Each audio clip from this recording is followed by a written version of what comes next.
Hello, I'm Loren Steig. Welcome to Tattler.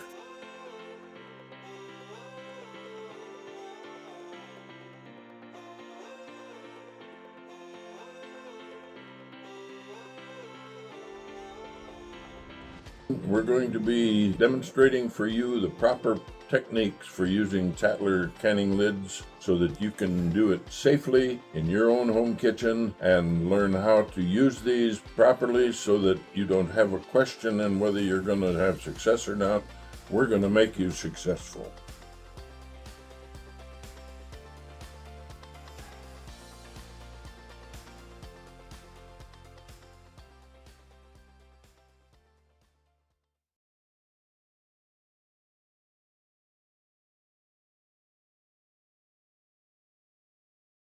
Good afternoon, Loren Steig here again for Tattler Canning Lids.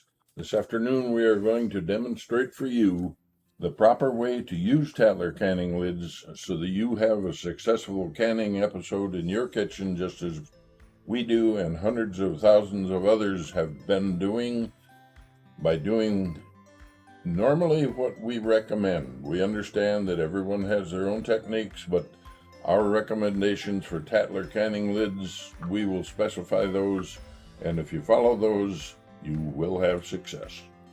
First off, you want to prep everything that you're going to use, clean it properly, sanitize your lids if you wish, and put your lids and your rubber gaskets in a little pan of sizzling water on the stove just to keep them hot.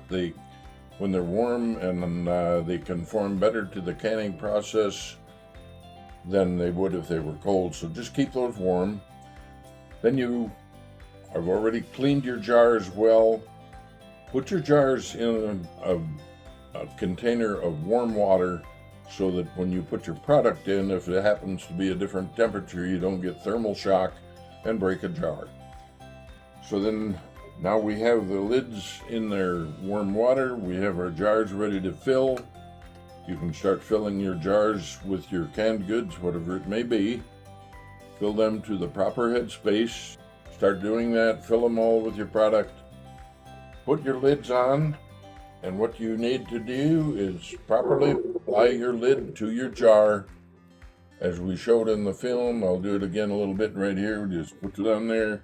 Put the jar ring on, screw it down until the jar spins by itself on a surface that's smooth, and that's a proper tightness to have it when you're going into the canner. All right, now we're putting on the plastic reusable Tattler lid. The ring fits a little better on that one, so you don't really have to do too much. The easy way to do this is lay that rubber gasket right on the lip of that jar, flop it on there, and she's there. That's all you have to do. I'll put your metal band on. And if you had practiced this on a smooth surface, you would do it, screw that down until the jar turns by itself, and that's a proper tightness. As you will see in the video that we have prepared for you, you will watch me put the rubber bands onto the lids, but here's another demonstration. You just put them on your jar and put your metal band on and screw them down until the jar spins on a smooth surface. That's the proper place to have it to tighten before going into the canner. We're going to demonstrate for you the correct usage of our new seal lock metal lids, which are our disposable lid, but we're going to show you a little bit of the difference between that and the plastic one. There's not much difference in how to use them. They are used with a rubber gasket seal, same as the plastic lids are. They fit in the lid very well so that when you put them on the jar, they stay where they're put. And as you can see in the demonstration that we have shown you in our video for how to properly can with them, simply put them on the jar and pre-tighten them much like you did your plastic lids. You have to get them down so they're not terribly tight. They need to vent while they're canning. Set up your headspace the same as you did with your plastic lids. Placed properly in the canner with the rings and metal bands on to the proper tightness so they vent.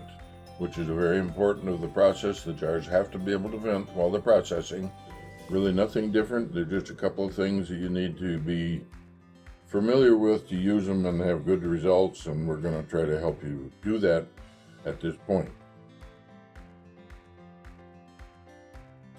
As you can see here, we're demonstrating, letting the Tattler Tots demonstrate to you that this is not a hard thing to do.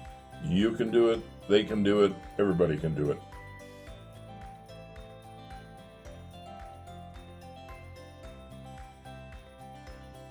Now that your canner is prepped and ready to go, and you've turned it on and done all the things that you're supposed to do, letting the steam expel from the canner, getting it ready to seal up, put your weight on, and now you're timing it on your stove for your proper duration of canning for that whatever you have in the jar.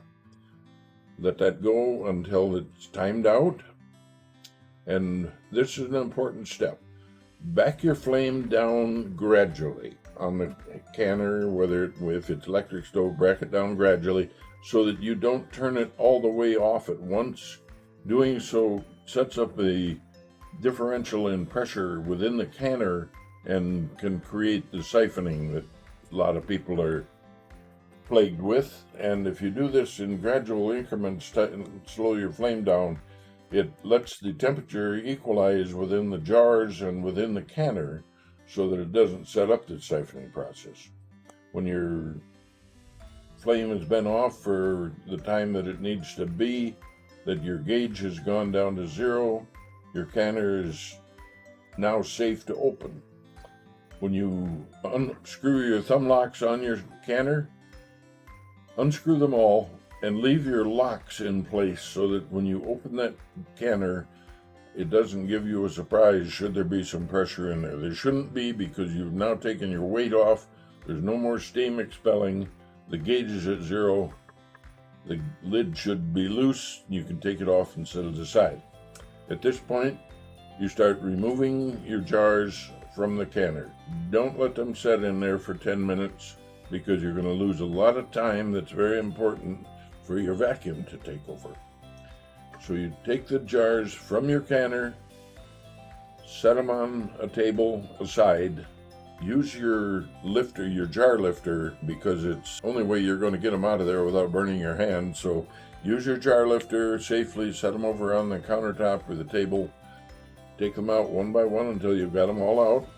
And then if you remember to, and I've tried to show this in the sequence, tighten the ones that you took out first, because the ones you took out last are still understandably quite hot. Let the bubbling side down for a little bit, and then tighten them down just as tight as you can get them.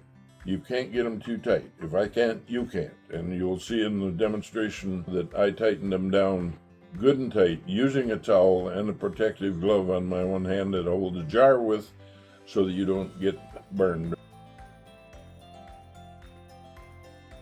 Other than that, you are pretty much done.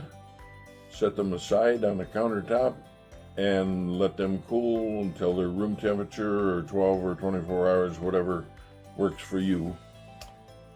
Remove the metal bands, pick up a jar by the lid, and it should be sealed.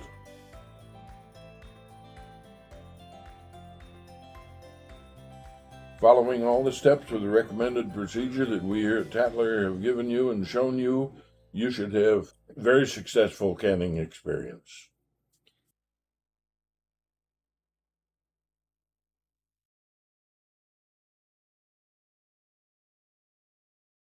Just a word this afternoon about how and where these are available for you to purchase them.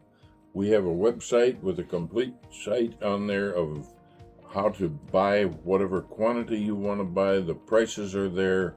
You can buy them anywhere from a dozen to hundreds or thousands, whatever you need. And you get more of a discount with the quantities that you buy.